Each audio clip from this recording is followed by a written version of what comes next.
প্রাথমিক শিক্ষক নিয়োগের তৃতীয় ধাপের ফল আজ।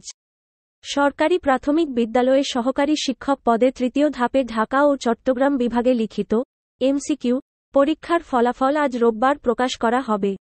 প্রাথমিক শিক্ষা অধিদপ্তর এবং প্রাথমিক ও গণশিক্ষা মন্ত্রণালয় সূত্রে এই তথ্য জানা গেছে। প্রাথমিক শিক্ষা অধিদপ্তরের এক কর্মকর্তা এই তথ্য নিশ্চিত করে বলেন, আজ রোববার তৃতীয় ধাপের এমসিকিউ পরীক্ষার ফল প্রকাশ করা হবে। প্রাথমিক ও গণশিক্ষা মন্ত্রণালয়ের জ্যেষ্ঠ তথ্য কর্মকর্তা মোহাম্মদ মাহবুবুর রহমান বলেন, ইতিমধ্যে ফলাফল প্রস্তুত করা হয়েছে। আজ প্রকাশ করা হবে। সরকারি প্রাথমিক বিদ্যালয়ে সহকারী শিক্ষক পদে তৃতীয় ধাপের ফল প্রাথমিক শিক্ষা অধিদপ্তরের ওয়েবসাইটে পাওয়া যাবে। এছাড়া প্রার্থীদের মুঠোফোনে খুদে বার্তার মাধ্যমেও ফল পাঠানো হবে। প্রাথমিকে সহকারী শিক্ষক নিয়োগে এবারই প্রথম আবেদন ও নিয়োগ পরীক্ষা ধাপে ধাপে নেওয়া হচ্ছে। গুচ্ছভিত্তিক এ নিয়োগে 3 ধাপে বিজ্ঞপ্তি প্রকাশ করা হয়েছে। পরীক্ষাও আলাদাভাবে নেওয়া হচ্ছে।